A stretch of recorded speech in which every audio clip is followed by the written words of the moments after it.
दोस्तों, महाराष्ट्र में सबसे बड़ा युद्ध शुरू हो चुका है। एक तरफ अमित शाह है, दूसरी तरफ इंडिया का स्ट्रॉन्ग अलायंस है जिसका नेतृत्व खुद शरद पवार कर रहे हैं। और पवार ने 2 महीने में होने वाले महाराष्ट्र चुनाव में ऐसा तहलका मचाया कि जेपी नड्डा को हटा करके मोदी शाह को, देवेंद्र फडणवीस को बीजेपी की राष्ट्रीय अध्यक्ष बनाने पर विचार करना पड़ गया।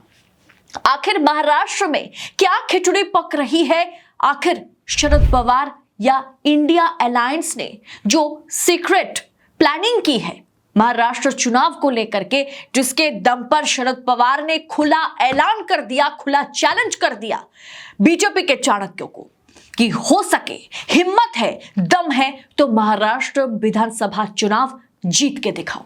बताएंगे आगे आपको पूरा माजरा क्या है, क्यों यह फैसला बीजेपी आलाकमान लेने जा रहे हैं, सोचने पर मजबूर हुए कि देवेंद्र फडणवीस को, नड्डा को हटा करके देवेंद्र फडणवीस को राष्ट्रीय अध्यक्ष बनाया जाए।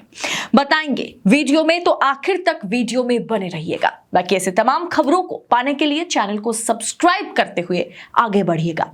नमस्कार, स्वागत है आप सभी का देश नीति पर। मैं हूं आपके साथ अदिति। देश नीति, केवल सच्ची और पक्की खबरें। दोस्तों, महाराष्ट्र में 2 महीने में विधानसभा का चुनाव है। बहुत महत्वपूर्ण है ये विधानसभा का चुनाव। इस राज्य में बीजेपी की हार या जीत तय करेगा कि बीजेपी दिल्ली की सत्ता में कितने समय तक टिक पाएगी, क्योंकि शरद पवार, उद्धव ठाकरे, राहुल गांधी, मजबूत इंडिया गठबंधन ने महाराष्ट्र में मोदी शाह के नाक में दम कर रखा है। और इसमें से शरद पवार गुजरात लॉबी को हर हाल में सबक सिखाने की कसम खा लिए हैं। उन्होंने जो कसम खाई है कि हमें हर हाल में मोदी शाह को सबक सिखाना है। आपको याद होगा, पिछले हफ्ते ही मैंने आपको बताया था कि अमित शाह ने किस तरह से सीधा महाराष्ट्र में जाकर के शरद पवार पर हमला बोल दिया था।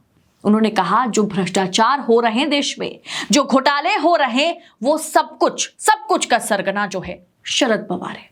खुद सुनिए आप, उन्होंने क्या कहा था। इस देश में कोई भी सरकार में भ्रष्टाचार को संस्थागत करने का काम, इंस्टीट्यूशनलाइज करने का काम अगर किसी ने किया तो शरद पवार आपने किया है, मैं डंके की चोट पर कहकर। लेकिन शाह ने ऐसा करके खुद अपने पैर में कुल्हाड़ी मारी है, क्योंकि शिंदे गुट से लेकर के अजित पवार के गुट, जो भी मोदी के साथ अलायंस में है, उन नेताओं ने अमित शाह की इस टिप्पणी को गलत ठहरा दिया था। अब शरद पवार इंडिया गठबंधन के चाणक्य हैं। इंडिया गठबंधन के चाणक्य ने अमित शाह को खुला चैलेंज दिया कि हिम्मत है तो महाराष्ट्र जरा जीत के दिखाइए।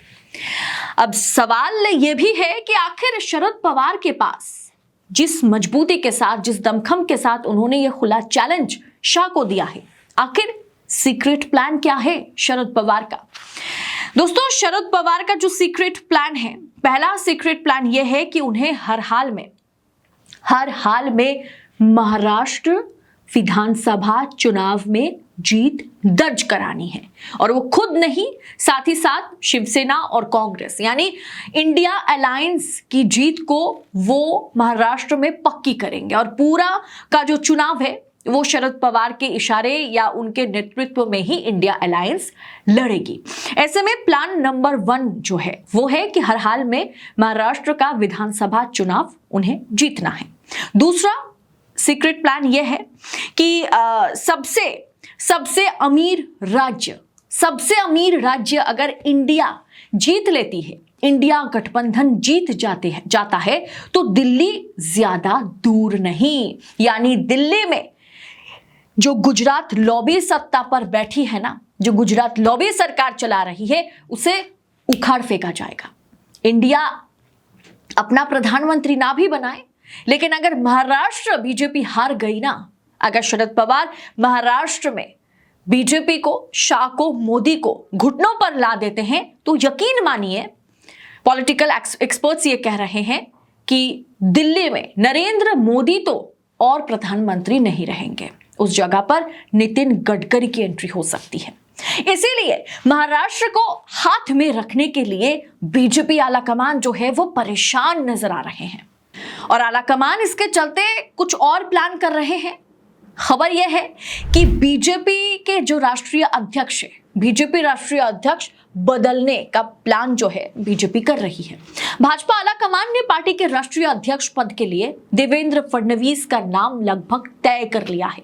यह खबर जो है फ्री प्रेस जर्नल ने भाजपा के एक वरिष्ठ पदाधिकारी से बात करते हुए यह खबर छापी है कि बुधवार रात को यह घटनाक्रम सामने आया। खबर यह है कि फडणवीस आने वाले दिनों में महाराष्ट्र के उप मुख्यमंत्री पद से इस्तीफा दे सकते हैं और महाराष्ट्र में 2 महीने बाद विधानसभा का चुनाव है। ऐसे में यह घटनाक्रम काफी महत्वपूर्ण हो जाता है कि अगर उन्हें जेपी नड्डा को हटा करके उन्हें अगर प्रेसिडेंट के तौर पर, बीजेपी के राष्ट्रीय अध्यक्ष के तौर पर उन्हें राष्ट्रीय अध्यक्ष बनाया जाता है तो यह बड़ी बात है। दिल्ली में नीति आयोग की बैठक हुई। पीएम मोदी ने अलग से भाजपा शासित प्रदेशों के मुख्यमंत्रियों से बैठक की।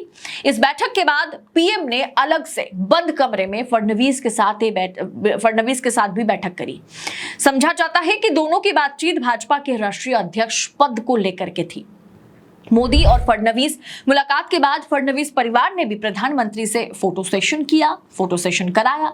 बीजेपी के सूत्रों ने बताया कि अगले कुछ दिनों में पार्टी के भीतर एक बड़ा बदलाव देखा जाएगा। पार्टी एक बहुत बड़ी डिसीजन की ओर आगे बढ़ रही है और ये घोषणा भी शायद हो जाएगी कि अब जेपी नड्डा को हटा करके मौजूदा भाजपा अध्यक्ष जेपी नड्डा का कार्यकाल काफी पहले खत्म हो चुका है। अब उनका उत्तराधिकारी कौन होगा, इस पर लड़ाई जारी है। सामने महाराष्ट्र चुनाव है और महाराष्ट्र चुनाव को मद्देनजर रखते हुए वहां के भाजपा कार्यकर्ताओं को, भाजपा नेताओं को या वहां की जनता को मनोबल देने के लिए, सशक्त करने के लिए कि वो बीजेपी के लिए एक सॉफ्ट कॉर्नर बनाए, इसीलिए देवेंद्र फडणवीस को बीजेपी प्रेसिडेंट बनाया जाएगा।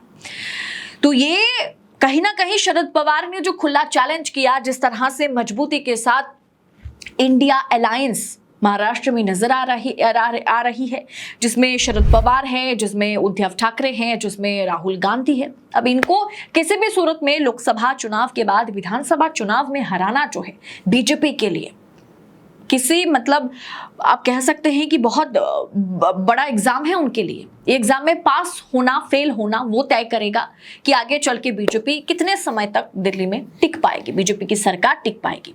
इसीलिए फडणवीस को मोहरा बना करके, उन्हें राष्ट्रीय अध्यक्ष बना करके बीजेपी मोदी, शाह, शरद पवार को, इंडिया अलायंस को मात देने की कोशिश में लगे हुए हैं।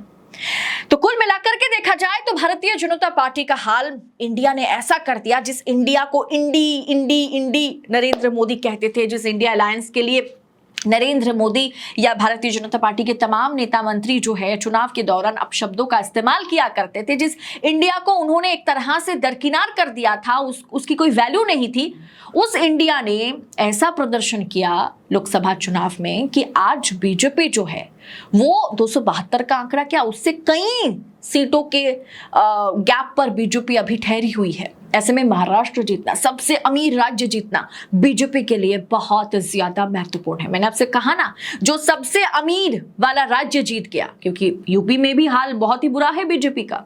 आपसी रंजिश, आपसी मतभेद और गुटबाजी के चलते बीजेपी 2 गुटों में बटी हुई है। अब ऐसे में सबसे अमीर राज्य मुंबई, महाराष्ट्र जो जीतेगा वो अब तय करेगा कि दिल्ली की कुर्सी पर कौन बैठेगा। और प्रधानमंत्री, अगर बीजेपी, आप लिख के रख लीजिए इस बात को कि अगर बीजेपी महाराष्ट्र में हार जाती है, अगर इंडिया बीजेपी को पटकनी देने में कामयाब हो पाती है, तो प्रधानमंत्री की कुर्सी पर नरेंद्र मोदी नहीं, वहां कोई नए चेहरे की एंट्री होगी जो नितिन गडकरी हो सकते हैं।